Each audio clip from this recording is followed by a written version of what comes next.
Una característica importantísima han tenido los árabes que han emigrado de Arabia por incompetencia de los gobernantes árabes y por falta de solidaridad de los árabes, de los imperios árabes que hemos tenido, que no han apoyado a sus inmigrantes, a sus pobladores que han emigrado, que han venido, que han ido a otros lares.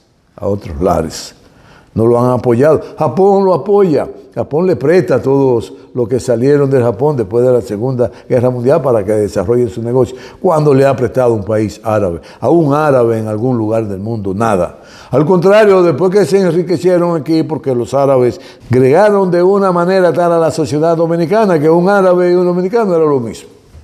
Bueno, al extremo ya que no nos dicen como cebolla, porque ya todo el mundo es como cebolla. No decía antes turco como cebolla, porque los árabes que llegaron aquí, su pasaporte procedía del Imperio Otomano, que era quien conducía a ese imperio, Turquía. Sugiero, para que se hagan una idea clara de lo que hemos dicho antes y hoy, y que seguiremos hablando de la inestabilidad en el mundo, de lo que sucede en Rusia, porque hemos hablado mucho y coincide, y por eso les voy a recomendar, para ampliar el análisis de los acontecimientos, por eso les sugiero ver en YouTube el análisis, entrevista, titulado Estados Unidos quiere guerra, cuyo espacio lo dirige Jeffrey Sachs, y entrevistaba a Heinz Gardner, descendiente austríaco que vive en Estados Unidos, que habla sobre el desarrollo de una manera científica de los acontecimientos que han generado el último conflicto y el conflicto más peligroso de los últimos tiempos, después de la Segunda Guerra Mundial, que ponen en jaque a toda la humanidad al borde de la guerra, y sobre todo por la apetencia de los ultraconservadores norteamericanos, que lo que quieren ellos es guerra, guerra y guerra, encabezado por la OTAN y Estados Unidos.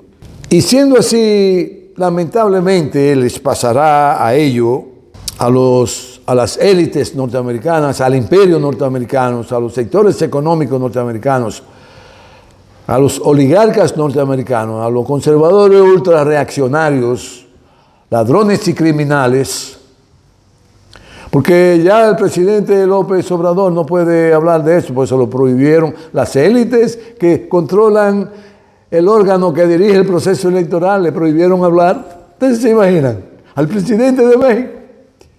No, eso es. Pero hablando de elecciones, sino de la realidad de México, haciendo análisis. Aquí todavía podemos hablar un poco de eso, y entonces a esas élites le va a pasar igual lo que le pasó al Imperio Español ya por el siglo XVII, el siglo XVI, XVII, que el empeño era tan grande de controlar, dirigir, adueñarse de toda Europa, de las élites económicas, que eran 3 o 4 familias muy importantes en España, del Imperio Español. Y querían, mediante la guerra, y no se detenían, no se estaban dando cuenta que se estaban desangrando, y cada día más se endeudaban hasta el tuétano para poder desarrollar las guerras contra Francia, contra Inglaterra, contra Holanda, contra Bélgica, hasta que los franceses y los ingleses y los holandeses y los belgas hicieron sucumbir a España en los mares del Caribe, en las islas del Caribe. Perdieron todo, perdieron a México y perdieron gran parte de su poderío, y España poco a poco fue desprendiéndose hacia un abismo donde lo esperaba la miseria, las vicisitudes, la ignorancia prosperó, la inactividad productiva prosperó, porque la angurria y la ambición mataron al ratón. Eso es así. Y esas élites españolas vieron cómo se empobrecía toda su población y ellos cayeron en la más grande y extraordinaria inactividad y que lo convirtió en pobre diablo. Ese es el futuro que le espera a Europa y a Estados Unidos, porque no se puede ser tan ambicioso. Si hay guerra, bye bye, no nos veremos a ver. Entonces, los hombres y mujeres que entienden este proceso que se está dando, debemos unirnos en contra de la guerra, en contra de la guerra, en contra de la guerra. Tenemos que unirnos. Pero las organizaciones que procuran la paz de los derechos humanos, convoquen a una manifestación por la paz y ahí estaremos en primera línea a ese llamado, sin sectarismo.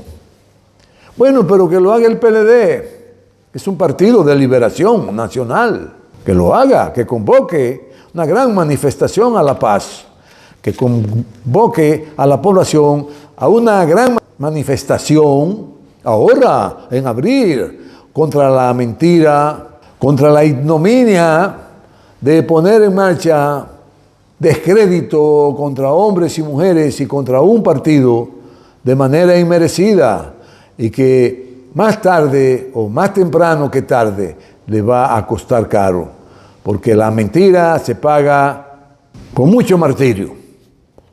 Y esa mentira que se ha puesto en marcha y que le hizo muchísimo daño al Partido de la Liberación Dominicana, los adversarios pagarán con creces la diablura que han hecho.